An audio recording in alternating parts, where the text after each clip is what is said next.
Bismillahirrahmanirrahim. Assalamualaikum warahmatullahi wabarakatuh. Innal hamdalillah nahmaduhu wa nasta'inuhu wa nastaghfiruh wa na'udzu billahi min shururi anfusina wa min sayyiati a'malina may yahdihillahu fala mudhillalah ومن يضلل فلا هادي له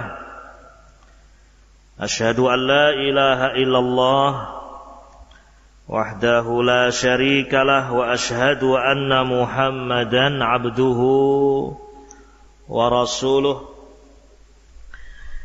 يا أيها الذين آمنوا اتقوا الله حق تقاته ولا تموتن إلا وأنتم مسلمون يا أيها الناس اتقوا ربكم الذي خلقكم من نفس واحدة وخلق منها زوجها وبث منهما رجالا كثيرا ونساء واتقوا الله الذي تساءلون به والأرحام إن الله كان عليكم رقيبا يا أيها الذين آمنوا اتقوا الله وقولوا قولا سديدا يصلح لكم أعمالكم ويغفر لكم ذنوبكم ومن يطع الله ورسوله فقد فاز فوزا عظيما أما بعد فإن أصدق الحديث كتاب الله تعالى وخير الهدي هدي محمد صلى الله عليه وسلم وشر الأمور محدثاتها فإن كل محدثة بدعة وكل بدعة ضلالة وكل ضلالة في النار. Kaum muslimin dan muslimat, ayyuhal mustami'un wal mustami'at, rahimani wa rahimakumullah. Pada kesempatan yang mulia ini, dengan memohon pertolongan kepada Allah Jalla wa'ala, insyaallah ta'ala kita akan membahas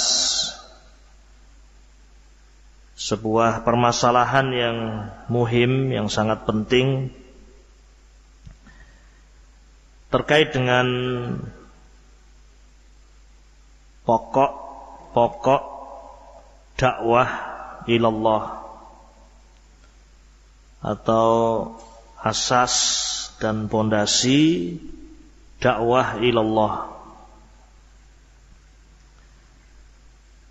Ketahuilah ma'asyiral muslimin rahiman rahimakumullah,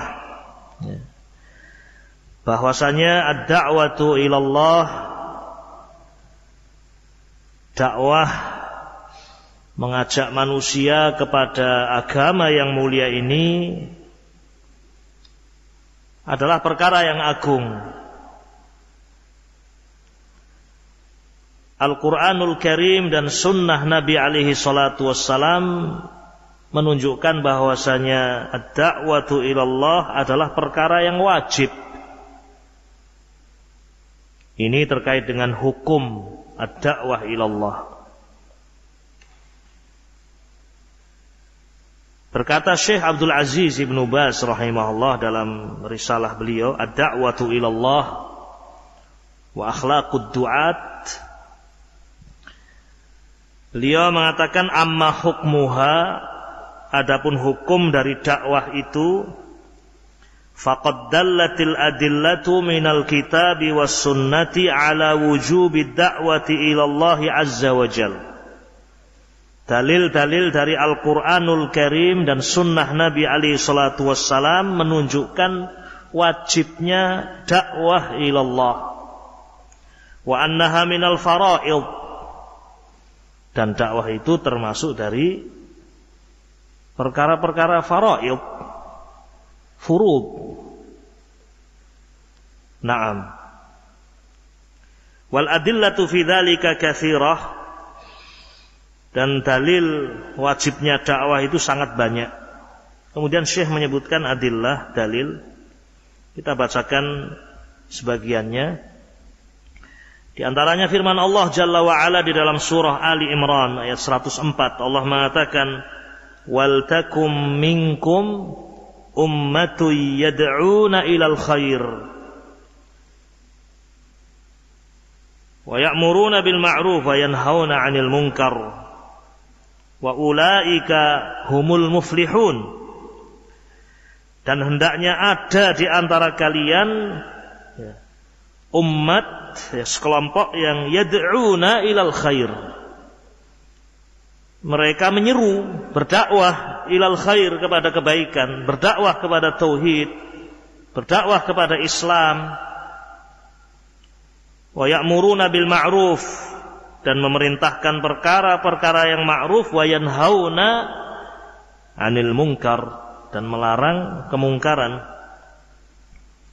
Wa ulaika, dan mereka itulah humul muflihun, orang-orang yang beruntung. Di dalam ayat yang lain Allah juga berfirman di dalam suratun Nahl ayat yang ke-125. Allah berfirman, "Ud'u ila sabili rabbika bil hikmah wal mau'izatil hasanah wajadilhum billati hiya ahsan." Serulah, ajaklah, berdakwahlah kepada manusia, ajaklah mereka ila sabili rabbik, kepada jalan Rabbmu, yaitu hadat din, yaitu agama ini.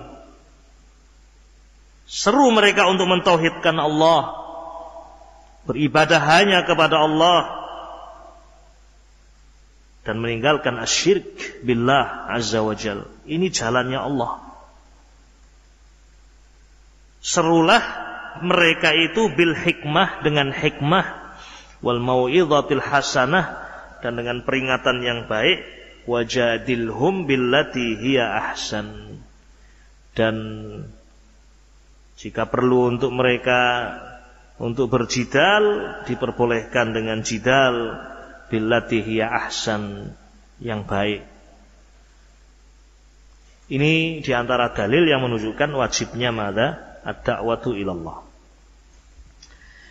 Ma'asyiral muslimin rahimani wa rahimakumullah. Perkara lain yang juga penting untuk diketahui, bahwasanya ad-da'watu ilallah adalah ibadah. Minal ibadat, di antara jenis-jenis ibadah. Naam, seperti ibadah yang lain, as-shalah, waz-zakah, was-siyam, wal-hajj. Naam, wal-jihad. Da'watu ilallah adalah ibadah, minal ibadat. Dan itu termasuk faraid, tadi telah kita sebutkan. Dan perkara yang paling Allah cintai, yang dengannya seorang hamba mendekatkan diri kepada Allah, adalah mendekatkan diri kepada Allah dengan melakukan perkara-perkara yang wajib, yang faraid. Sebagaimana disebutkan dalam hadis wali. Nah, di mana Allah berfirman dalam hadis tersebut yang maknanya, dan tidaklah ada suatu amalan yang lebih aku cintai untuk dilakukan hambaku, untuk mendekatkan diri kepadaku, lebih daripada amalan faraid yang aku wajibkan atas mereka. Jadi dakwah itu adalah ibadah. Dan itulah pekerjaan para nabi dan rasul. Para nabi, para rasul, ini pekerjaannya. Dan ini adalah seafdol pekerjaan. Sesuatu yang dengannya seorang menghambakan diri kepada Allah. At-taqarrub ilallah bid-da'wati ilaih. Sampai Allah berfirman dalam Al-Quranul Karim, Wa man ahsanu qawlan mimman da'a ila Allah wa 'amila shalihan wa qala innani minal muslimin. Dan siapakah yang lebih baik ucapannya dari orang yang mengajak manusia kepada Allah? Yani tidak ada yang lebih baik. Artinya apa yang dilakukan oleh para nabi, para rasul, ya, mereka mengajak manusia untuk beriman kepada Allah, beriman kepada malaikat, beriman kepada kitab-kitab Allah, beriman kepada rasul-rasulnya, beriman kepada hari akhir, beriman kepada takdir, mengajak manusia untuk mengucapkan kalimat la ilaha illallah dengan lisan, meyakini dengan hati, dan dibuktikan dengan amalan perbuatan, meninggalkan semua peribadatan kepada selain Allah dan memurnikan ibadah hanya untuk Allah. Tidak ada yang lebih baik ucapannya daripada orang yang mengajak manusia untuk itu. Maka ketahuilah dan yakinilah bahwasanya memang dakwatu ilallah adalah amalan yang besar, pekerjaan yang agung. Naam. Ini muqaddimah yang ingin kita sampaikan di awal pembahasan kita. Ma'asyiral muslimin rahiman wa rahimakumullah.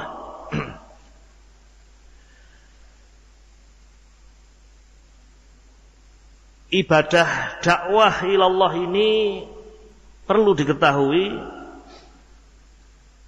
dibangun di atas usul wa al-usus wal qawaid, dibangun di atas pondasi-pondasi sebagaimana ditunjukkan dalam Alkitab was Sunnah. Ibarat sebuah rumah itu dibangun di atas pondasi. Kalau pondasinya itu pondasi yang rapuh, pondasi yang lemah, tidak mampu menopang beban yang berat di atasnya, maka bangunan itu akan rusak atau bahkan roboh. Karena tidak dibangun di atas asas, tidak dibangun di atas qawaid yang qawiyah, yang kuat. Ini harus dimengerti ma'asyiral muslimin rahiman wa rahimakumullah. Sebagaimana bangunan seperti itu, dakwah juga demikian. Kalau dakwah itu dibangun di atas asas, dibangun di atas pondasi yang kuat, maka dakwah itu ya akan memberikan buah dan hasil yang diharapkan. Namun sebaliknya, jika dakwah itu tidak dibangun di atas asas yang benar, dakwah yang seperti itu tidak membangun, namun justru yukharrib, menghancurkan. Naam. Ini harus difahami oleh kaum muslimin, oleh kita semuanya. Walhamdulillah ma'asyiral muslimin rahiman rahimakumullah. Seandainya ada yang bertanya, dari mana kita tahu pondasi-pondasi atau qawaid dakwah itu? Jawabannya, alhamdulillah, Allah telah menurunkan Al-Quran dan telah mengutus Nabi-Nya Muhammad sallallahu alaihi wasallam yang telah berdakwah 23 tahun sepanjang hidup beliau. Dan beliau adalah orang yang terbaik di dalam melakukan ibadah ini, ad-da'watu ilallah. Dan dakwah beliau adalah dakwah yang dibangun di atas asas yang Allah ridhoi, di atas asas yang kuat, sehingga dakwah beliau ini membuahkan hasil, dan hasil itu dirasakan ila yaumil qiyamah, sampai hari kiamat. Tidak ada dakwah yang lebih berkah daripada dakwahnya Nabi alaihi salatu wassalam. Yang kemudian dakwah beliau dilanjutkan oleh ashabuhul kiram, para sahabatnya yang mulia. Hum khairu annas, yang mereka adalah sebaik-baik manusia, sebagaimana disebutkan dalam hadis, khairun nasi qarni, sebaik-baik manusia adalah generasiku. Ini para sahabat. Naam.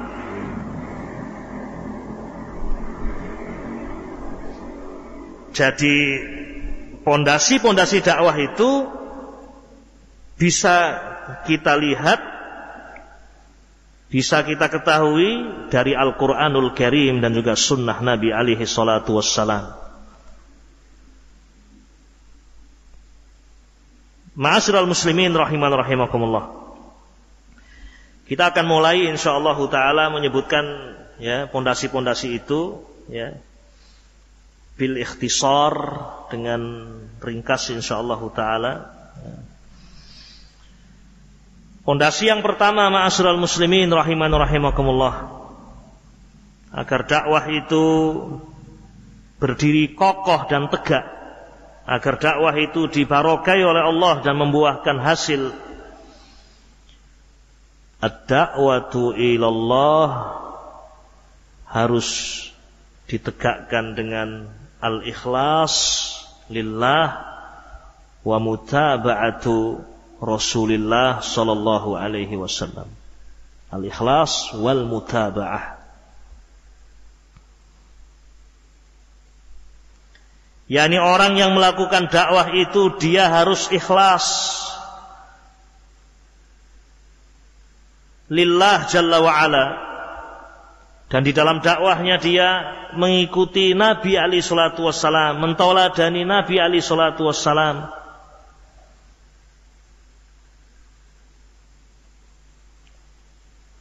Keikhlasan adalah syarat yang harus untuk diterimanya amalan, untuk diterimanya ibadah. Demikian pula mutaba'atur Rasul, mengikuti Rasul alaihi salatu wassalam. Kalau dakwah itu tidak dibangun di atas keikhlasan dan tidak dibangun di atas mutaba'atur Rasul alaihi salatu wassalam, maka dakwah itu tidak diterima oleh Allah Jalla wa ala. Naam. Allah Jalla wa ala berfirman dalam Al-Qur'anul Karim, "Wa ma umiru illa liya'budullaha mukhlishina lahuddin." Dan tidaklah mereka diperintahkan kecuali untuk mereka beribadah kepada Allah mukhlishina lahuddin, dengan mengikhlaskan agama ini untuk Allah.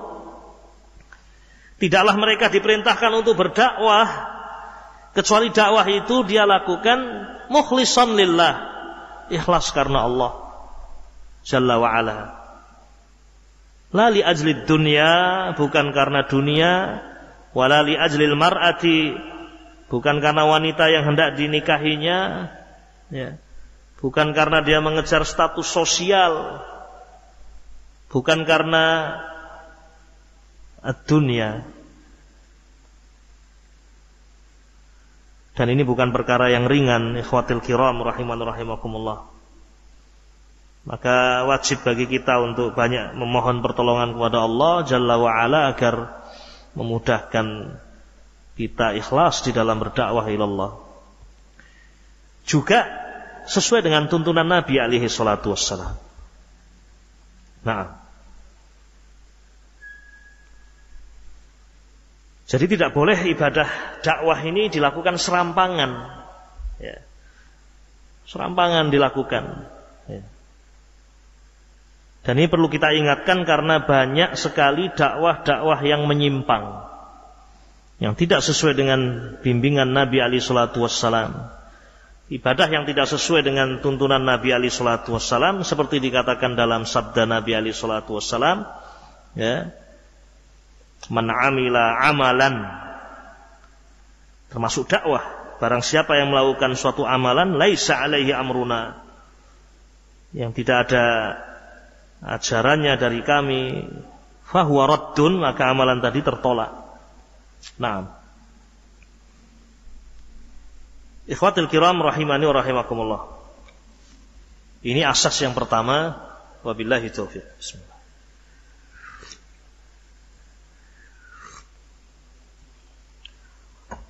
Pondasi yang kedua, ma'asyiral muslimin rahimani wa rahimakumullah.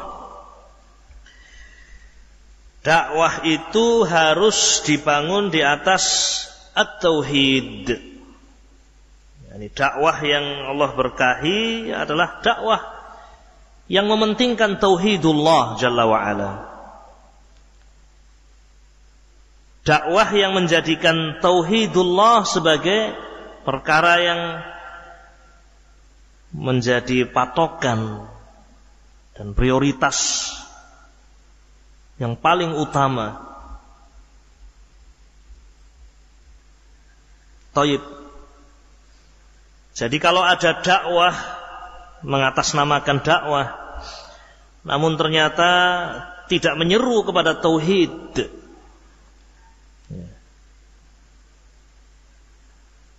justru yang dia seru adalah selain itu. Yang penting memperbanyak orang, memperbanyak suara, seperti dakwahnya Ikhwanul Muslimin. Tidak mempedulikan siapa orang yang bersama. Apakah mereka Rafidhah, apakah mereka orang-orang yang menyimpang, Qadariyah atau yang lainnya. Al-muhim semuanya bersatu.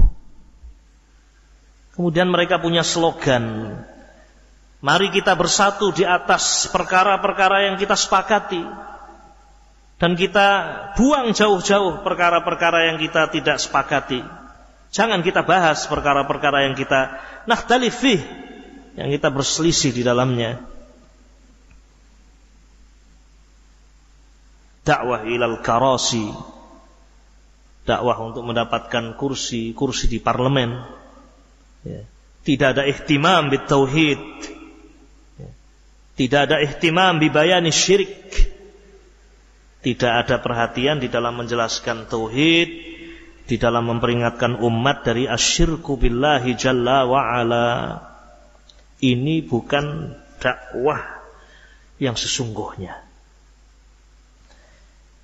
Coba kita perhatikan bagaimana dakwah Nabi alaihi salatu wassalam. Sejak awal kali Nabi diutus oleh Allah, diangkat menjadi Rasul, sampai wafatnya beliau,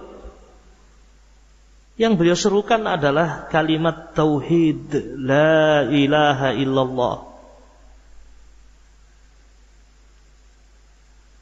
Diriwayatkan dalam kitab Al-Musannaf, saya lupa Ibnu Abi Syaibah atau Abdul Razzaq, di antara dua kitab itu, sepertinya di dalam kitab Al-Musannaf di Ibni Abi Syaibah, disebutkan bagaimana Nabi alaihi salatu wassalam mendatangi manusia, sampai ke pasar-pasar di musim haji. Nabi mendatangi mereka sendiri. Beliau mengatakan dengan lantang kepada manusia, ya ayyuhan nas, qulu la ilaha illallah tuflihu. Wahai manusia, ucapkan kalimat la ilaha illallah tuflihu. Ucapkan kalimat la ilaha illallah, tidak ada ilah, tidak ada sesembahan yang berhak untuk diibadai illallah kecuali Allah.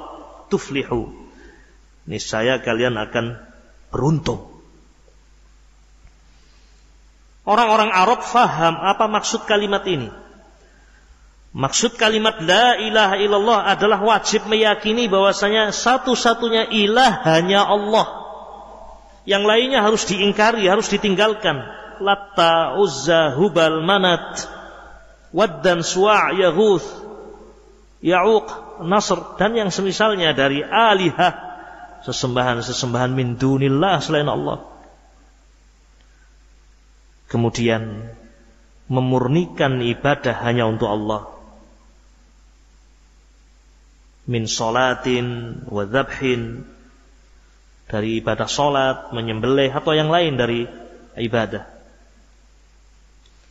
Ketika Nabi mengajak manusia untuk mengucapkan kalimat la ilaha illallah, sebagaimana disebutkan dalam riwayat tadi, dari belakang ada orang yang membawa batu-batu atau kerikil sambil melempari dan mengatakan, ya, hadza kadzdzab, jangan ikuti orang ini, pendusta.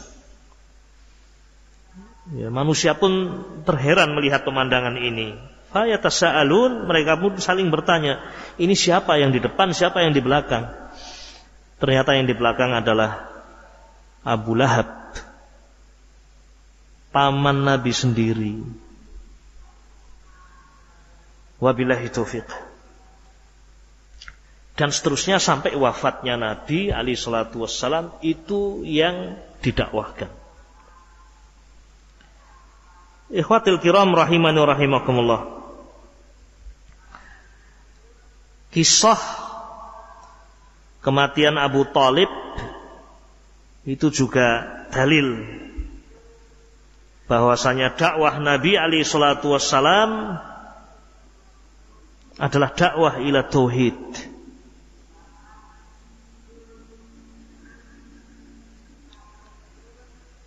Waktu yang sangat terbatas, waktu yang sangat limit menjelang kematian Abu Thalib.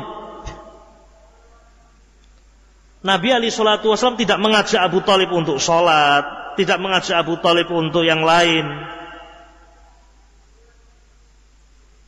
Tetapi Nabi alaihi salatu wasallam mengajak Abu Thalib kepada satu perkara dan menjamin dia akan mendapatkan kebaikan. Beliau berkata kepada Abu Thalib, ya ammi, qul la ilaha illallah kalimatan uhaju laka biha indallah. Wahai pamanku, ucapkan kalimat la ilaha illallah, kalimat yang dengan kalimat itu aku akan membela engkau di hadapan Allah Jalla wa'ala. Naam. Ma'asyiral muslimin rahiman rahimakumullah. Dan contoh-contoh yang lain banyak, ya. Adapun dalil yang menunjukkan hal tersebut di dalam Al-Qur'anul Karim, di antaranya firman Allah Subhanahu wa taala, "Wa laqad ba'atsna fi kulli ummatir rasulan an i'budullaha wajtanibut taghut." Dan sungguh kami, Allah Subhanahu wa taala, telah mengutus pada masing-masing umat rasul. Semuanya menyeru dengan seruan yang sama, ani'budullaha, beribadahlah kalian hanya kepada Allah, wajtanibut taghut, dan tinggalkanlah taghut, ya, sesembahan-sesembahan selain Allah Jalla wa ala. Ini ma'asyiral muslimin rahimani wa rahimakumullah, asas yang pertama. Jadi dakwah itu, asas yang kedua setelah al-ikhlas wal mutaba'ah. Dakwah itu adalah dakwah yang hak ketika dakwah itu dibangun di atas tauhidullah. Naam.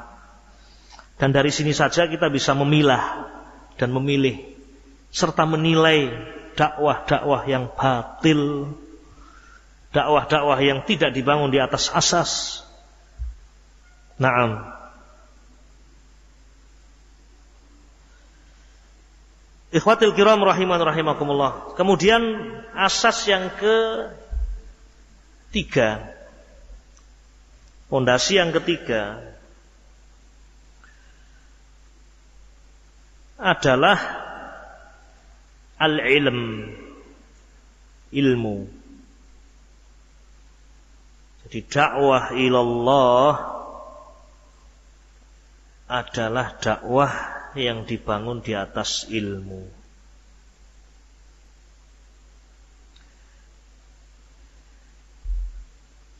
Ikhwatul kiram rahimani rahimakumullah. Dalil dari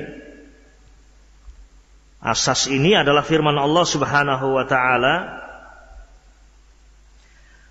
di dalam Al-Qur'anul Karim, Qul hadhihi sabili ad'u ila Allah ala basiratin.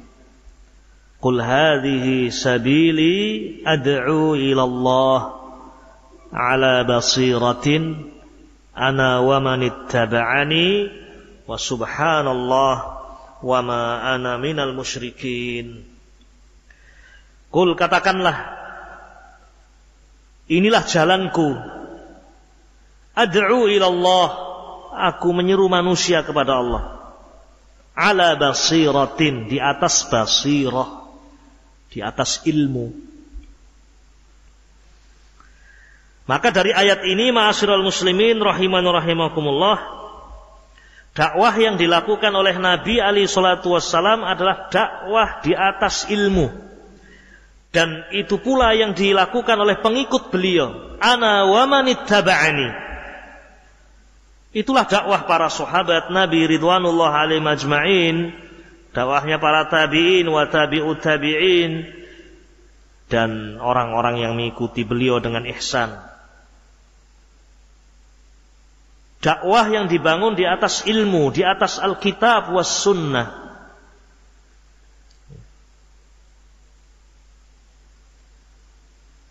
Dan dalam kehidupan Nabi alaihi salatu wassalam, dalam dakwah Nabi alaihi salatu wassalam, ya, kita bisa menyaksikan, kita bisa melihat, ya. Semua yang disampaikan oleh beliau adalah wahyu, Al-Quran was sunnah.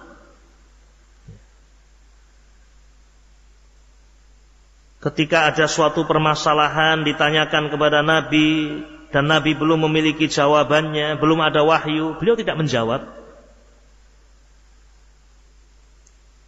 Datang seorang wanita kepada Nabi alaihi salatu wassalam, mengadukan permasalahan dia dengan suaminya yang telah menziharnya. Nabi hanya terdiam dan tidak menjawab. Maka wanita ini pun, sahabiyah yang bernama Haulah, meninggalkan Nabi, yakni dalam keadaan belum mendapatkan jawaban, kemudian mengadukan urusannya kepada Allah. Allah pun menurunkan firman-Nya, ya, dalam surah Al-Mujadilah atau Mujadalah. Qad sami'a Allahu qawla allati tujadiluka fi zawjiha wa tashtaki ila Allah wallahu yasma'u tahawurakuma innallaha sami'un basir. Qad, sungguh Allah Subhanahu wa taala telah mendengar ucapan seorang wanita yang mengadukan permasalahannya kepadamu, tidak mendapatkan jawaban dari Nabi. Beliau belum mendapatkan ilmu, belum mendapatkan wahyu. Wa tashtaki ilallah, kemudian dia mengadukan kepada Allah. Allah Maha mendengar. Allah menurunkan firman-Nya dalam surat ini menjawab, ya, apa yang sedang dihadapi oleh, ya, dia dan suaminya. Itulah yang dicontohkan oleh Nabi alaihi salatu wassalam. Demikian pula para sahabat Nabi ridwanullah alaihim ajma'in, betapa banyak mereka, ya, mencontohkan kepada kita ketika ditanya kemudian tidak mengerti jawabannya, mereka tidak menjawab. Is'al ghairi, tanya kepada yang lain. Is'al ghairi. Nah, taib, sampai dikisahkan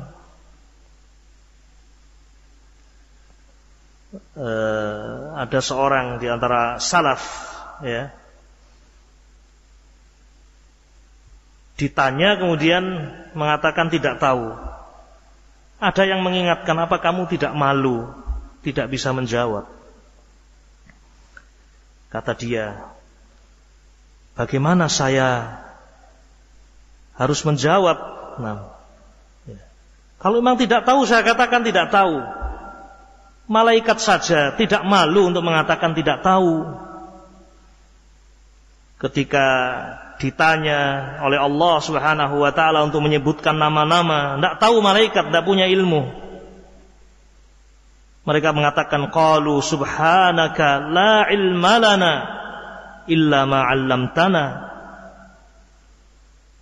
Mereka malaikat saja tidak malu mengatakan subhanak, maha suci engkau ya Allah, la ilma lana, kita tidak punya ilmu ya Allah kecuali sebatas apa yang engkau berikan kepada kami. Lalu apalah kita ini, manusia yang banyak salah, banyak maksiat. Malaikat tidak punya maksiat. Mereka orang-orang yang taat,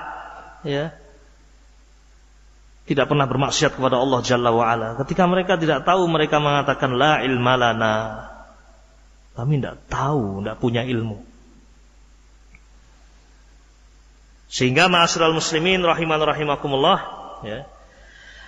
wajib atas kita semuanya mengingat bahwasanya dakwah ilallah adalah dakwah yang dibangun di atas ilmu.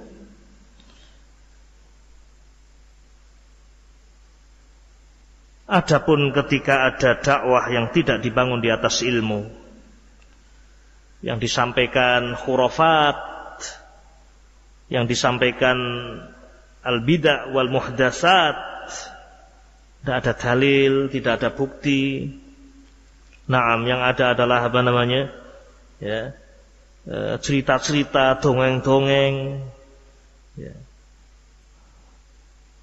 La ayat wala al-hadis, ayat tidak disebut, hadis tidak dibahas.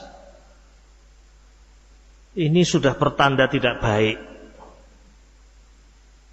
Pertanda tidak baik. Berarti dakwah itu tidak dibangun di atas mada, di atas pondasi yang benar. Nah, orang bermodalkan kepandaian bicara. Orang bermodalkan dia menang di dalam sebuah perlombaan, presenter, pinter ngomong, bagus. Wah, ini bagus ini untuk hiburan. Akhirnya menjadi dai. Tidak ngerti di mana dia belajar. Kitab apa saja yang telah dia pelajari, ayat Al-Quran apa yang telah dia pelajari tafsirnya. Yatakallam biduni ilmin, berbicara tanpa ilmu. Naam. Ikhwatil kiram rahiman rahimakumullah. Menilai kebenaran itu bukan karena pandainya seorang berbicara. Mungkin bisa jadi dia suaranya sudah bergetar karena dia sudah tua. Suaranya mungkin sudah lemah karena dia sudah memang berumur. Terkadang beberapa kalimat sudah tidak jelas lagi, cedal kalau kita katakan. Lakin ma indahu wal ilm, tetapi apa yang ada padanya adalah ilmu, ayat wal hadis. Wallahi ikhwan, kalau kita mendengar apa yang dibacakan oleh para ulama kita yang sudah sepuh, sebagian kita mungkin ada yang tidak jelas ucapannya. Harus mendengar berkali-kali karena sudah berumur. Tetapi yang keluar adalah ayat, yang keluar adalah hadis, yang keluar adalah tafsir ulama. Itulah ilmu. Naam. Ini ma'asyiral muslimin rahiman rahimakumullah, pondasi atau asas yang melandasi sebuah dakwah agar dakwah itu menjadi dakwah yang mulia, yang agung. Dan dari sini kita juga menasihatkan kepada saya pribadi dan antum semuanya untuk yajtahiduna fi talabil ilmi. Bersungguh-sungguh dalam menuntut ilmu. Jangan capek. Jangan kena lelah. Iqra'u, baca, udrusu. Terus is'alu, tanya kalau tidak tahu. Terus bertanya, terus berupaya, membaca, mencatat, mendengarkan kalam ulama, asyrithah mereka, Alhamdulillah, kaset-kaset mereka mudah untuk kita dapatkan. Syekh Abdul Aziz bin Baz rahimahullah, Syekh Ibnu Utsaimin rahmatullah alaih, Syekh Al-Albani rahimahullah, Syekh Muqbil bin Hadi, Syekh Rabi, dan yang lain dari para ulama kita. Naam. Di dalam kata pepatah, ya, kullu ina'in bima fihi yandahu. Bejana itu akan mengalirkan apa yang ada di dalamnya. Gelas atau bejana kalau isinya susu, kita curahkan ya keluarnya susu. Kalau tidak ada apa-apanya ya mbok antum tuangkan kayak gini, antum gerakkan, ya tidak akan keluar apa-apa. Masih mending tidak keluar apa-apa. Lah ini isinya racun, ya. Dituangkan racun yang keluar. Ya seperti itulah. Kalau orang yang berdakwah ini yang ada dalam kepalanya adalah khurafat, maka yang keluar adalah khurafat. Kalau yang ada dalam kepalanya adalah syubuhat, maka yang keluar adalah syubuhat. Kalau yang ada dalam kepalanya adalah sab as-sahabah, mencela sahabah, mencela sunnah, itu yang akan keluar. Ini dakwah-dakwah yang batil, karena tidak dibangun di atas ilmu. Berbeda dengan para ulama warasatul anbiya, karena mereka mewarisi Al-Quran dan Sunnah, mempelajari warisan Nabi alaihi salatu wassalam, maka yang disampaikan adalah ilmu. Sejuk, menjadikan damai, ya. Adapun dakwah-dakwah yang tidak dibangun di atas ilmu, yukharrib, merusak. Keluar fatwa-fatwa yang batil, memberontak penguasa, menumpahkan darah kaum muslimin. Fatwa batilah, fatwa-fatwa batil, karena tidak dibangun di atas apa? Ilmu Alkitab was sunnah.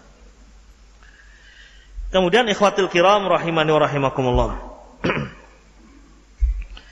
Di antara perkara penting juga yang ini merupakan pondasi, ya, atau perkara yang dicontohkan oleh Nabi alaihi salatu wassalam, ya. Naam, dakwah itu, ya, harus dibangun di atas al-hikmah. Hikmah.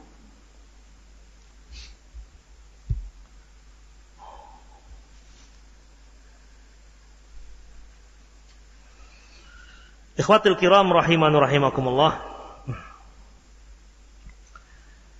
Al-hikmah, ya,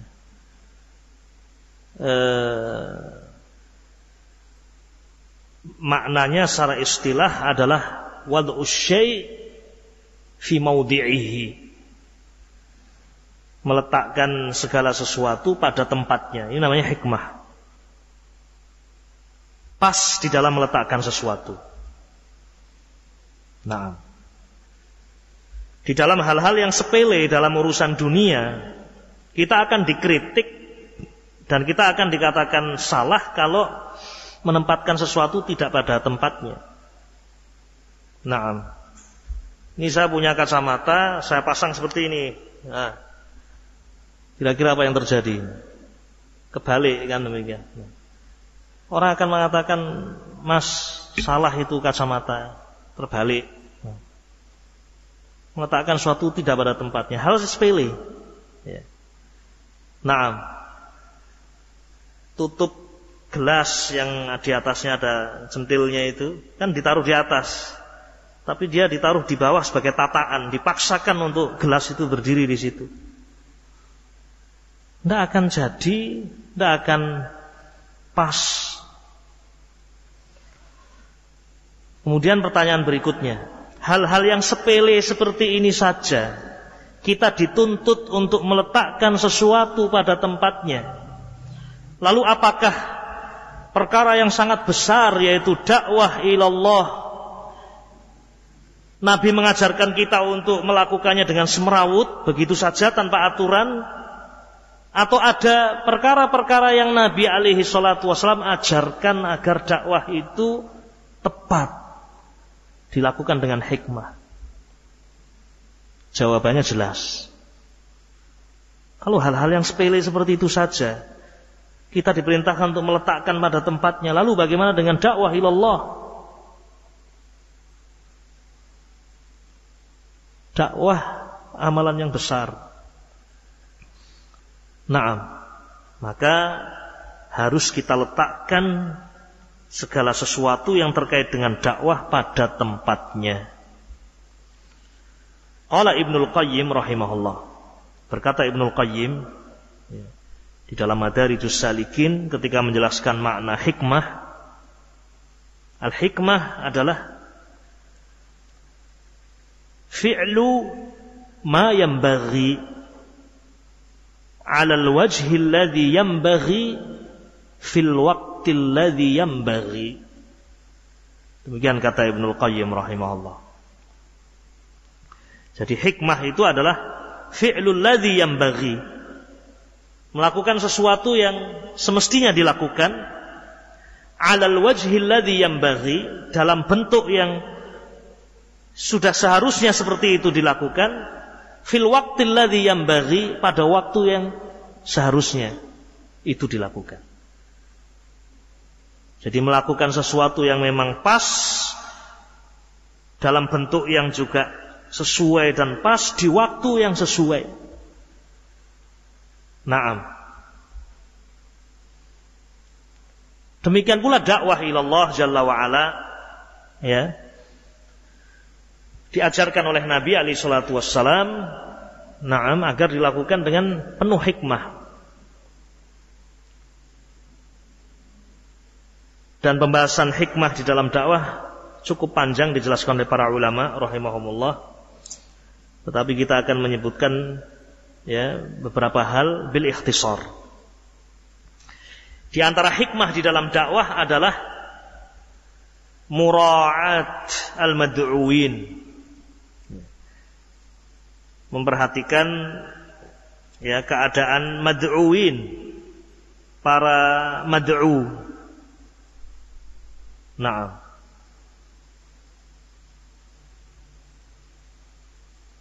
artinya kita memposisikan mad'uwin sesuai dengan posisi mereka. Orang yang didakwai tidak sama keadaannya, beragam.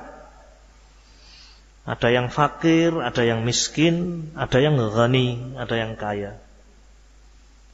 Ada mad'uwin yang memiliki tabiat pembawaan keras, kaku, ya, modelnya kayak gitu, pemarah.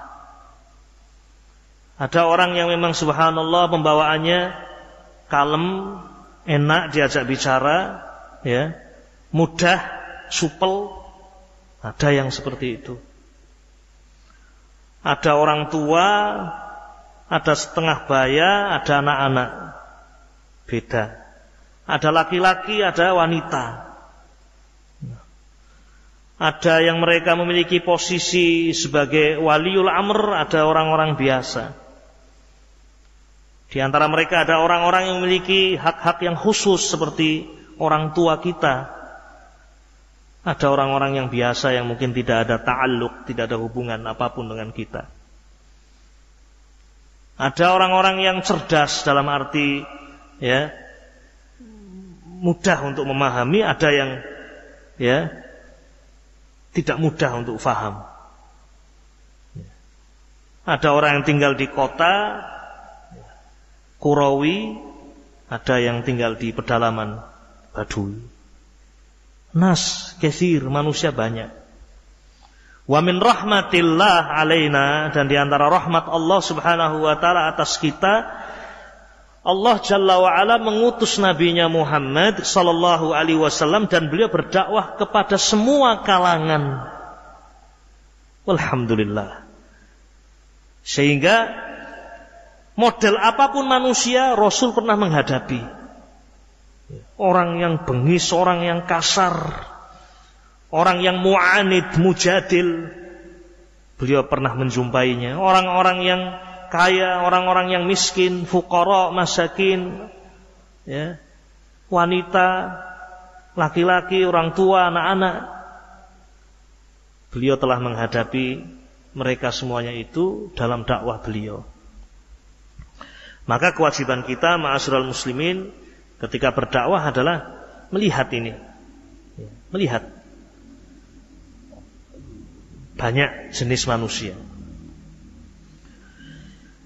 Ali bin Abi Thalib radhiyallahu taala anhu, Ali bin Abi Thalib sebagaimana diriwayatkan oleh Al-Imam Al-Bukhari rahimahullah fi sahihih,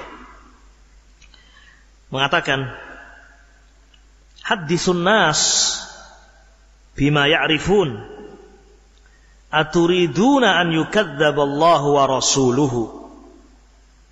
Ali bin Abi Thalib mengatakan, haditsun nas, ajaklah bicara manusia bima ya'rifun, sesuai dengan apa yang mereka fahami. Artinya melihat pemahaman manusia berbeda-beda. Ajak manusia sesuai dengan apa yang mereka fahami. Aturidun, apakah kamu ingin an yukadzdzaballahu wa rasuluhu, Allah dan Rasulnya didustakan dengan sebab kamu berbicara dengan sesuatu yang tidak sesuai dengan mereka. Naam. Ini ucapan Ali bin Abi Thalib. Ikhwatil kiram, betapa indahnya dakwah itu kalau kita bicara sesuai dengan kadar manusia. Kita ngobrol dengan bapak tani yang sudah tua, sudah sepuh. Ya mungkin yang kita awali pembicaraan dengan pekerjaan dia barangkali. Ya dia nanam padi, kita ngobrol dulu sesuai dengan akal dia. Kemudian kita masuk. Ya. Nah, baik. Masuk dan yang kita bahas sesuatu yang uquluhum, akal mereka sampai. Dan yang paling penting dalam urusan hidup ini yaitu tauhidullah. Ya. Nah, antum bicara sama orang tua seperti ini urusan politik, urusan negara, urusan ekonomi global. Waduh, yang seperti ini tidak hakim antum itu. Ya, tidak hakim. Nah, apalagi dalam khutbah Jumat.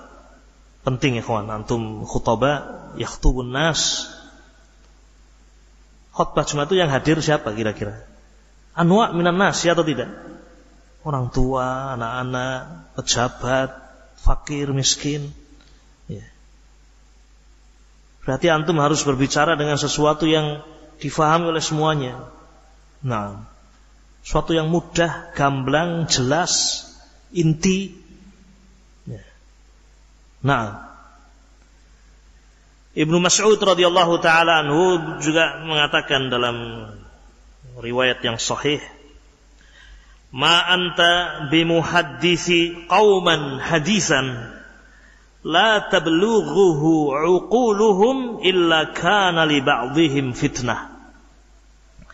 Kata Ibnu Mas'ud radhiyallahu taala anhu, ma anta bimuhaddisi qauman, tidaklah kamu mengajak bicara suatu kaum dengan pembicaraan la tablughuhu uquluhum, yang akal mereka tidak sampai, illa kana li ba'dihim fitnah, kecuali yang seperti itu akan menjadikan fitnah.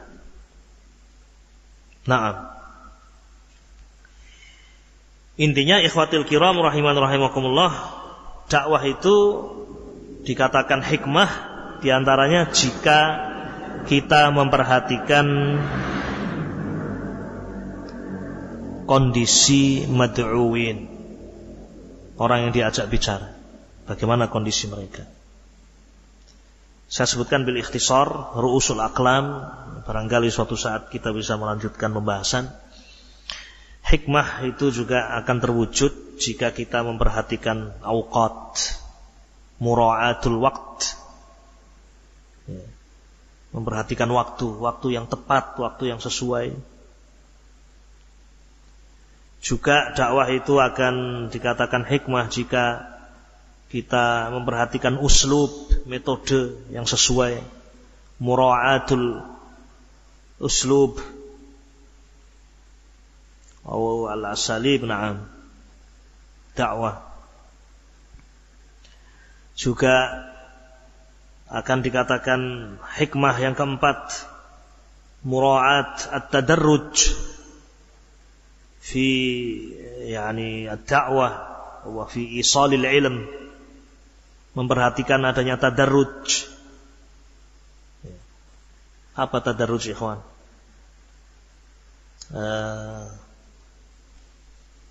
Bertahap, ya, memulai dari yang paling penting, ya, dan mudah, terus bertahap. Ya, sama sebagaimana kita mengajari tulabul ilm. Ya. Kalau pertama kali belajar mungkin ya yang ringan-ringan. Ya. Masyayikh kalau menyampaikan ilmu, banyak orang awam, ya, kita bisa melihat bagaimana hikmah mereka. Berbicara sederhana. Dalil-dalil yang disebutkan juga sederhana. Nah, 1 ayat, 2 ayat cukup. Ya. Penjelasannya sederhana namun ringan.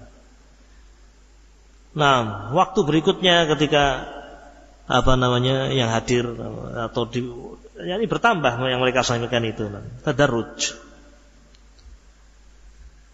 Nah, dimulai dari yang paling penting, ya, dan yang penting berikutnya. Kemudian dakwah itu juga dikatakan hikmah, ya, yang ke berapa? 5 atau berapa ini? 5, ya. Adalah mura'at al-masalih wal mafasid. Menimbang maslahat dan mafsadah. Nah, menimbang maslahat dan mafsadah. Kita tutup dengan yang terakhir ini, ikhwan, dan insyaallah mudah-mudahan pada kesempatan yang akan datang kita bisa membahas ini lebih banyak contoh-contohnya. Kisah Badui yang kencing di masjid. Ada misal, ya, hikmahnya Nabi di dalam dakwah. Di mana beliau, ya, memperhatikan masalih wal mafasid. Sebagaimana beliau juga memperhatikan mad'u, siapa orang ini? Ini Badui ini. Ya. Juga melihat maslahat dan mafsadah. Termasuk juga melihat uslub. Nah, uslub beliau ar-rifq wal-lin. Terkadang butuh keras memang. Ya. Nabi mengajari dengan kelembutan. Dakhala al-A'rabi, masuk orang Badui, masuk ke masjid. Fabala fi ta'ifatil masjid, kencing di salah satu sisi masjid. Fazajarahun nas, manusia ketika itu, ya, akan menahannya, akan menariknya, akan mencegahnya. Ya. Tapi Nabi mengatakan, da'uhu la tuzrimuh, biarkan dia, selesaikan, biar dia kencing sampai selesai. Kenapa Nabi membiarkan ini? Mura'atul masalihi wal mafasid. Menimbang maslahat dan mafsadah. Nah, ternyata banyak sekali mafasid yang akan diperoleh ketika, ya, orang ini ditarik, dipaksa untuk keluar. Nah, sebagaimana maslahat sangat banyak ketika dia dibiarkan dulu, kemudian baru setelah itu dinasihati. Nah, ini barangkali ikhwatul kiram rahiman rahimakumullah, sedikit mengingatkan bahwasanya dakwah ini pekerjaan yang mulia, amalan yang agung, ya. Ketika amalan itu betul-betul dilakukan sesuai dengan tuntunan Nabi alaihi salatu wassalam. Apa yang disebutkan pada bagian-bagian berikutnya, dakwah harus dengan ilmu, ya. Kemudian ada pertimbangan harus dengan hikmah. Ini semuanya adalah bagian dari mutaba'atur Rasul alaihi salatu wassalam. Nah, maka yang paling inti adalah yang pertama yang kita sebutkan, ya, dakwah itu dibangun di atas asas al-ikhlas lillah wa mutaba'atur Rasul alaihi salatu wassalam. Ini barangkali ikhwatul kiram rahiman rahimakumullah sedikit yang bisa kita sampaikan pada kesempatan malam hari ini.